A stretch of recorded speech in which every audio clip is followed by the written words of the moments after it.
स्वागत है आपका सीएनबीसी आवाज़ स्पेशल में। और ये स्पेशल तो और ज़्यादा ख़ास है क्योंकि ये 2022 का आखिरी शो है आवाज़ अड्डे का।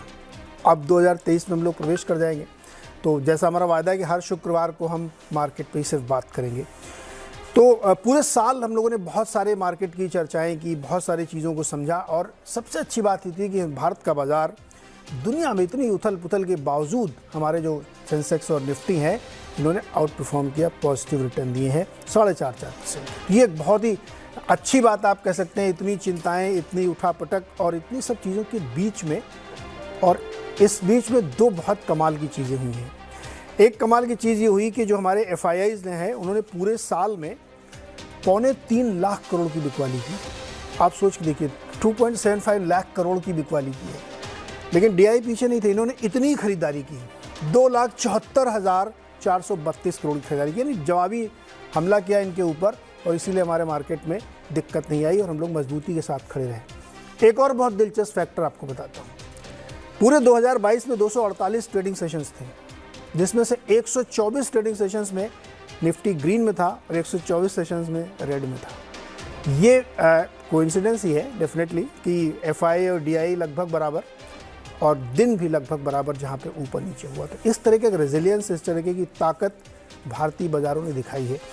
तो अगर हम इस पूरे 2022 को एक शो मान लें कि उस शो में दिन भर चर्चा होती रही, बातचीत होती रही है, तमाम डिस्कशन, ये यूक्रेन में ऐसा हो जाएगा, अमेरिका में मंदी आ जाएगी, जापान में टाइटनिंग कर देंगे, तो अंत में आपके मन में एक सवाल आएगा कि भैया ये सब तो ठीक है, करना क्या है, क्या लेना है। तो ये जो 22 पूरा साल खत्म हो रहा है, इसको एक शो के तौर पे आज शाम को हम ये मान के चल रहे हैं कि क्या लेना है, तो उन स्टॉक्स पे हम चर्चा करेंगे। कोई ज़्यादा एनालिसिस नहीं, स्टॉक का एनालिसिस करेंगे कि 2023 में अगर आपको पोर्टफोलियो बनाना है पूरे साल के लिए, तो कौन से वो चुनिंदा शेयर्स हैं जो आपको ज़रूर लेने चाहिए और जहाँ पर आपको बेहतरीन रिटर्न मिल सकता है। इसके लिए 4 बहुत ही स्पेशल मेहमान हमारे साथ हैं। चारों से मैं 4 स्टॉक्स लूँगा और शो के अंदर उनका रेजोल्यूशन भी पूछूंगा कि नए साल में वो क्या करने वाले हैं। तो कौन लोग हैं जिनसे मैं आपका परिचय करा देता हूँ। जाने पहचाने चेहरे हैं, लेकिन एक बार औपचारिक परिचय बहुत ज़रूरी है। गुरमीत चड्ढा जी हमारे साथ हैं, CIO हैं, फाउंडर हैं कंप्लीट सर्कल कैपिटल की। ये कंप्लीट सर्कल नाम इसलिए रखा गया, कनॉट प्लेस सर्कल में आपका ऑफिस है ना?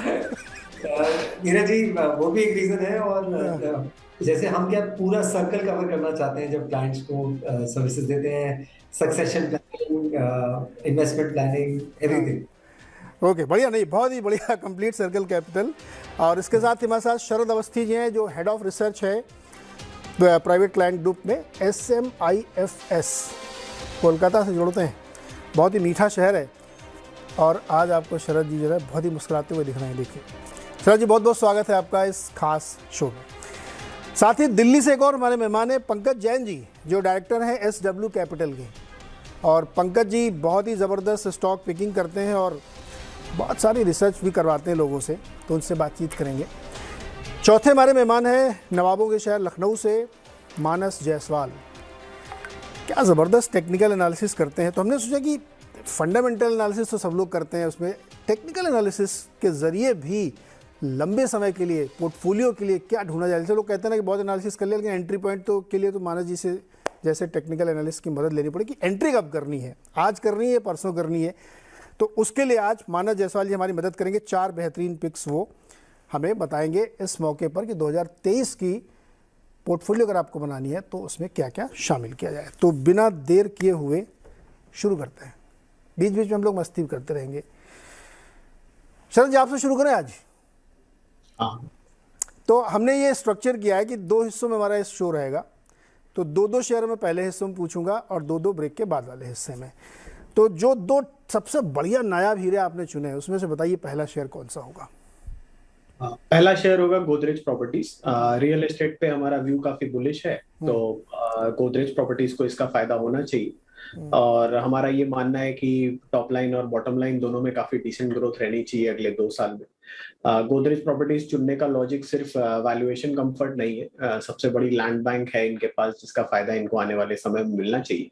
और professionally manage real estate firm है, तो उस वजह से भी हमें उम्मीद है कि लॉन्ग टर्म में काफी बुलिश व्यू है हमारा MIG, HIG को, LIG को लेकर, तो उसका फायदा गोदरेज प्रॉपर्टीज को मिलना चाहिए।